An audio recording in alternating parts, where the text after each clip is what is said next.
Kasama natin si David Daoud, Senior Fellow sa Foundation for Defense of Democracies. David, sinabi ni Pangulong Joseph Aoun ng Lebanon na hindi tatanggapin ng Beirut kundi ang kumpletong pag-atras ng IDF. Nagpapakitang tao lang ba siya sa mga taga-Lebanon o talagang may epekto ang paninindigang ito sa mga negosasyon sa Washington? Salamat sa imbitasyon. Hindi ko ito tinitingnan pagpapakitang tao. Sa tingin ko, pagpapakitang tao ang pagpapanggap niyang bunga ito ng paggigiit ng Lebanon sa soberanya nito o kung anuman ang ibig sabihin nun. Malinaw na sinusubukan ng Lebanon na makinabang mula sa tinatawag na Islamabad Track, gaya ng sinabi ni Punong Ministro Nawaf Salam ilang linggo na ang nakalipas, na ang mga negosasyon ng Lebanon at Israel at ang kanilang mga resulta ay hindi maaaring ganap na ihiwalay mula sa track na yon.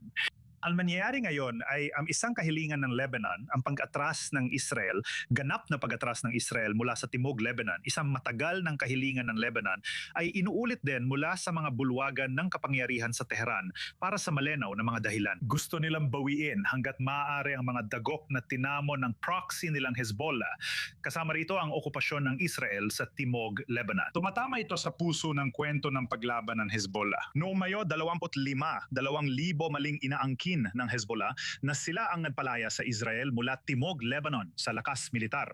Ang totoo, may panloob na salik sa Israel kaya sila umatras. Inangkin ng Hezbollah na sila ang nagpaalis sa Israel mula sa Lebanon at nagpalaya sa Timog, Lebanon dahilan ng paglakas ng kanilang suporta at legitimasyon sa Lebanon pati sa ilang kalaban sa loob ng mga dekada.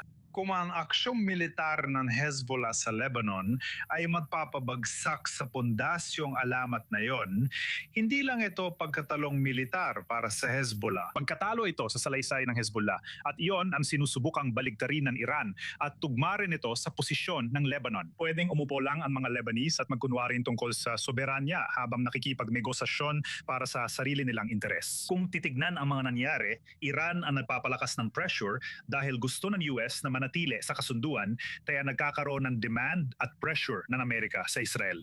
Napipilitan ang Israel sumunod dahil malinaw na ang relasyon nila sa Estados Unidos ay kung saan mas mataas ang US at mas mababa ang Israel. Paano naapektuhan ng deconfliction cell ng Iran at US sa Switzerland, hindi ng Israel, ang mga pag-uusap dito sa Washington? Makikita natin, para sa akin, ang mga pag-uusap sa Washington ay pakitang tao lang.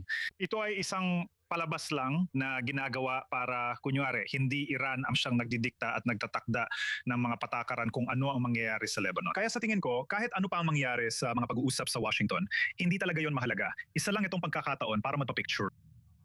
Walang tunay na mangyayari. Ang mahalaga ay kung ano ang nagaganap sa pagitan ng Estados Unidos at Iran. Kahapon nag-usap ang Estados Unidos at Iran sa Geneva tungkol sa Lebanon.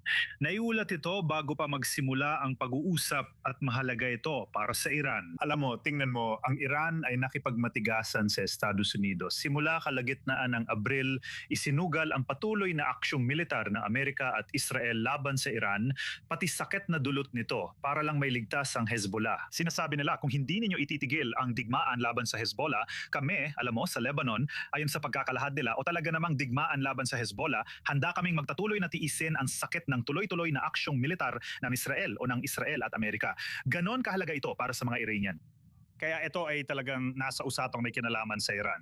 At kung ano ang mangyayari doon, ang siya magtatakda ng mga hangganan o mga limitasyon ng kung ano ang pinapayagan ng Israel na gawin sa Lebanon. Narinig natin na hinihiling sa mga puwersang Israeli na umatras ang kanilang puwersa sa ilang bahagi ng Timog Lebanon bilang magandang loob sa pamahalaan ng Lebanon. Pero muli, ito ay pagsunod sa hinihingi ng Iran na pag-atras ng Israel mula sa Timog Lebanon. Paano naman ang mga sibilyang Lebanese?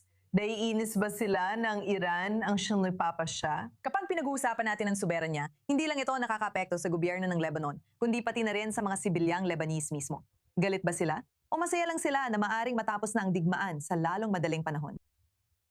Sa tingin ko yung huli, parang may naratibo mula kay Foreign Minister Gideon Saar na palaging sinasabi na ang Hezbollah ay kaaway ng Lebanon. Nakikita natin na pilit ng Israel na sila kumakatawan sa mga Lebanese na para bang itinuturing ng mga Lebanese ang Hezbollah na kaaway ng kanilang bansa.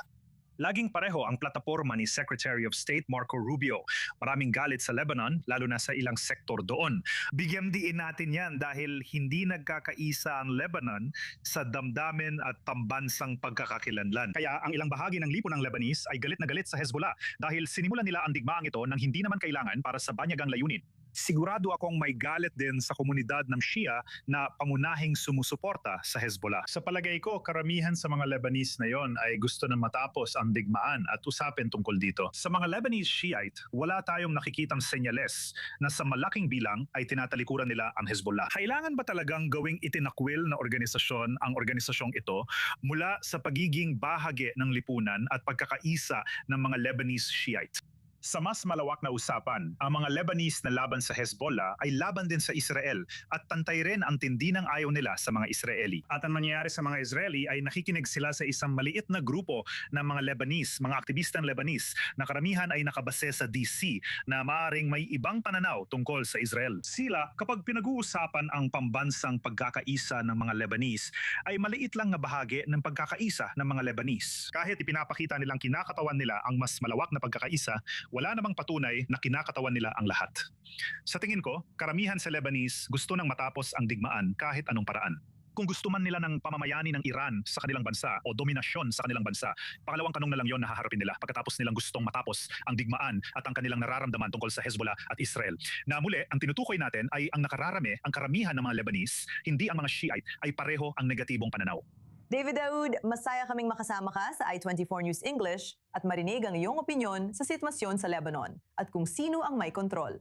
Salamat sa pagsama. Salamat!